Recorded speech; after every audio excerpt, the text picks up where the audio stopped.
Hey everybody, this is Mr. Storm, and this term we are going to get into CSS. CSS is fantastic. You're gonna love it. I don't know. Maybe you won't love it. I love it. I think it's great. CSS essentially allows us to turn our web pages from drab, dreary, boring slogs of whatever into cool, well-formatted, designed pieces of art, right? So essentially CSS focuses on the style side of it. And CSS actually stands for Cascading Style Sheets right here. Yeah, right there, Cascading Style Sheets. And so CSS describes how HTML elements are going to look on the screen when your user pulls up your web page. Now, CSS is great because it saves us a ton of work. We can create one style sheet and we can apply that style sheet to everything, to all the pages on our website, which is exactly what we want to do, by the way. And I'm going to show you how to do that today. But here's an example of how CSS works. So this is an example of a web page that has a CSS style sheet applied to it.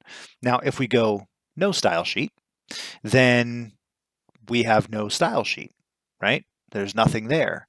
But if we look at the first style sheet again, this is literally the same HTML. It's just using styles, a style sheet to apply a style to it. Now notice things move around. There's positioning going on here.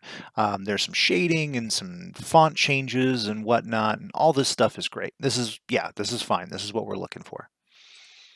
So I'm going to go into style sheet 2. This is, again, the same HTML, just a different style for this web page. Style sheet 3, which is nice. This is kind of how W3 schools themselves are set up.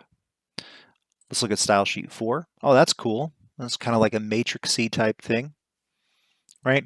But again, all of them look way better than just this. This is gross, right? So we want to use CSS to style our web pages a little bit better. All right, so the first thing I want to do is I want to talk about how to insert CSS into your web page. So we've already done one of these. I'm going to go down to inline styles. So there's a way to insert CSS into a web page called inline styling. And the way you do this is you just type style and then you put the CSS code inside of the element sorry, the opening tag for the element in HTML. So you just put it right in there. You say, hey, I want this H1 specifically to be blue with a margin left of 30 pixels, right? And then whenever you hit go, then it works, right? But you're doing that inside the HTML page. Another way of basically applying styles to an HTML page is by putting a style section inside the header, inside the head section. So we have our head section, and then inside of that we have style, and inside that style we have all this stuff. We have the body, or we have some CSS code here and some more CSS code. So we're changing the background color and we are changing the header. So that's internal style sheets. But this one right here, external style sheets, this is my favorite. Okay, so external style sheets is great because you can create a new file called, style.css or whatever you want to call it, and you can link that file to your HTML page, and then all the code in that CSS file can then be applied to your HTML page. So let's take a look here. So we can see there's a background color change and the header is changed, but that code isn't anywhere in here. It's in this document here, this mystyle.css. So this link element here is just linking this HTML page to that mystyle.css page. And whatever styling is happening in this file is now being applied to this. Does that make sense? So the great thing about this is that we can apply the same CSS styling to a bunch of different pages, right? So if you have a website that has 4 or 5 or 7 different web pages within that same website, you want to use an external style sheet so you can apply that style to every page on your website, right? It just makes sense, and it saves you a ton of work. So you can create one style document, and then everything looks great. So let's go ahead and do that. So what I'm going to do is I'm going to open up, yeah, here we go. So this is my index.html document toward the end of last term. This is what it looks like here. It's just a couple of header elements, paragraphs, some links, some pictures, and a table here, and a form and some media elements, and one of them's not popping up, but that's okay. Oh, there it goes. So this is roughly like the last-ish assignment we did on this web page here. Now, I don't want you to recreate a new web page for this. You can use your web page from last term to apply styling, because we're not going to add any new HTML, at least for a while. We're just going to be doing styling, right? So we're going to be changing the CSS of this page. So what I need to do first is I'm going to go into Code Writer, and over here I'm going to click New CSS. And so this created a new CSS document for me. I want to save it as, and I'm going to put it in my website folder. I'm going to call it style.css. Okay. Now this styling, that's fine. We'll leave it alone. Basically what this is going to do is this is going to change my anchor elements to be red. Okay, and then I have a class in here which is going to change the text color to black, the background color to white, and align the text to the left. So this is just basic stuff they threw in there just to have something on the screen. So I'm going to, actually, I need to, yeah, let's go into the head section. And in here, I need to create that link. And you know what? I'm actually just going to copy and paste it. I copied it before. So link rel style sheet type text / CSS href mystyle.css. Well, mine's not called mystyle. I called mine style.css. So I'm going to do that, get rid of those. I'm going to save it, and I will open up my web page again and see if it actually worked. And it did. Look, my links turned into, my links changed their color, right? Because that's what we were trying to do here, right? We said A, color red. So I think this is probably a good time to talk about the syntax of CSS. All right. So the way CSS code works is this. First, you have the selector. And the selector of your CSS code is going to be whatever element you want to change. So in this case, let's get rid of this so we don't get confused. In this case, we have the anchor elements. So this basically says all anchor elements on this page are going to be changed so that the color is now red, right? And color just refers to the text color here.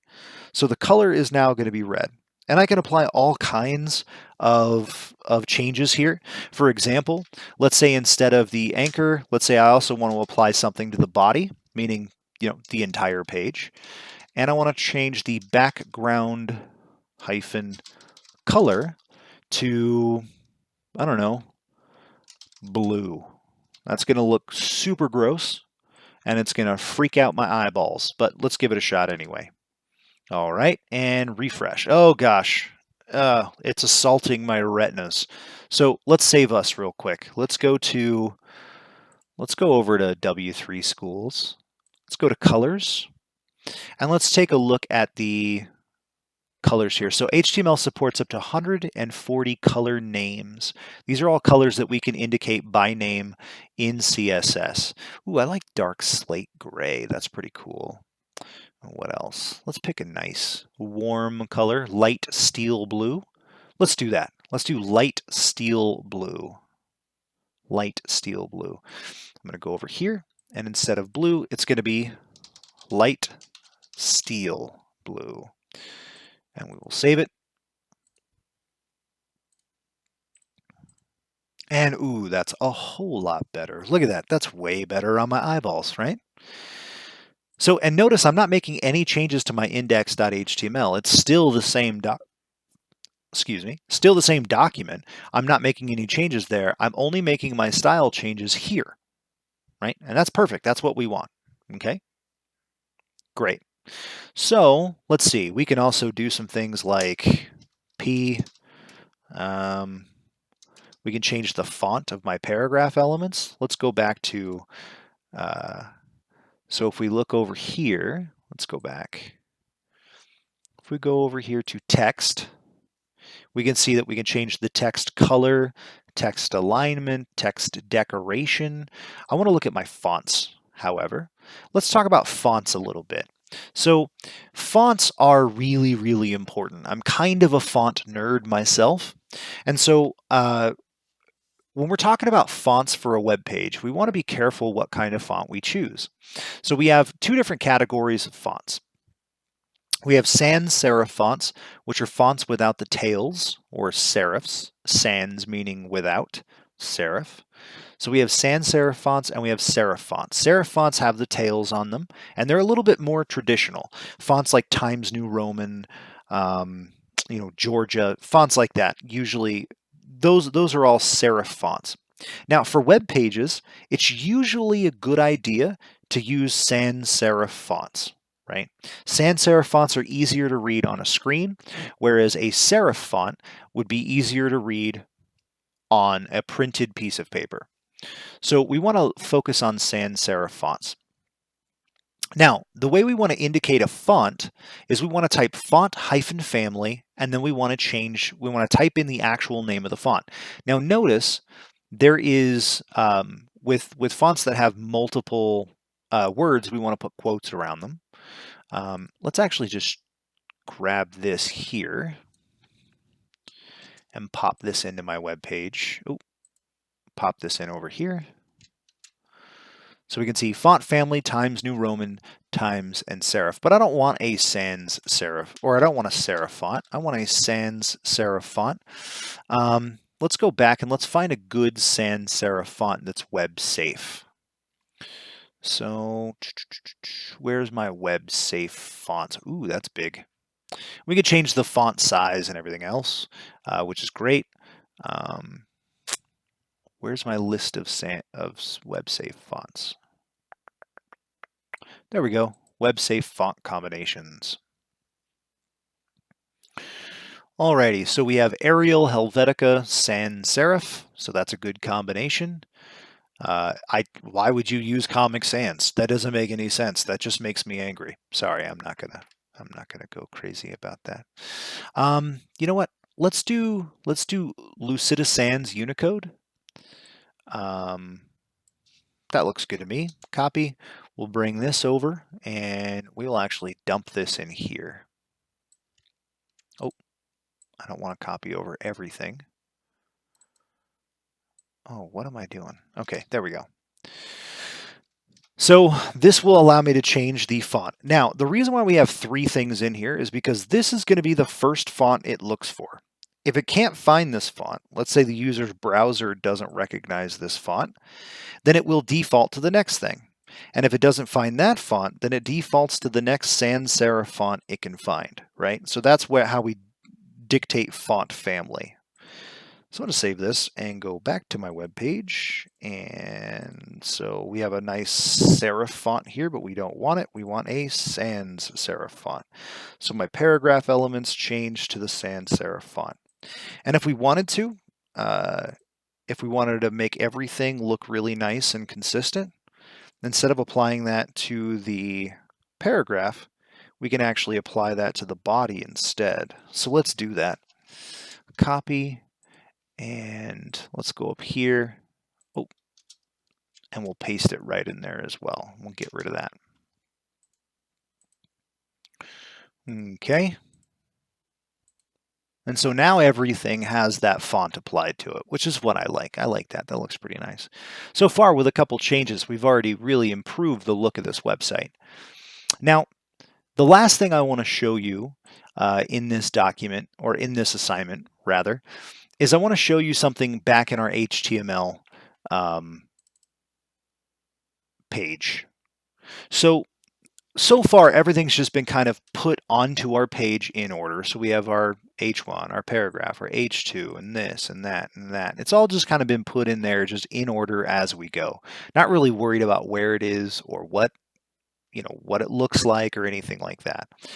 So what we can do, however, is we can organize our content into something called a div. Now, a div is like a container for our specific elements. So let's say I want to put this content in my first div.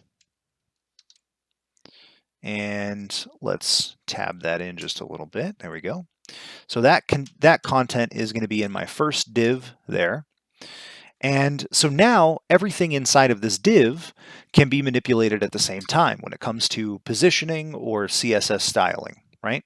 So for example, let me save this. Oh, come over here. For now, for example, what I can do is I can say my div is going to have a background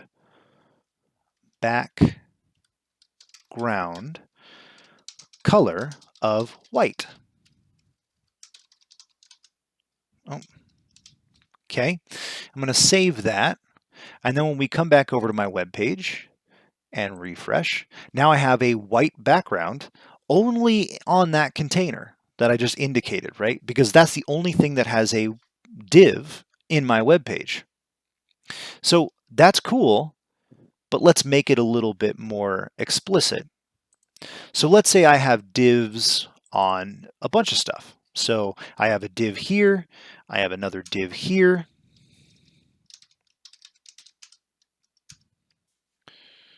So my favorite websites section is now inside of a div, right? And let's say I have another div here, and my favorite movies section is inside of a div.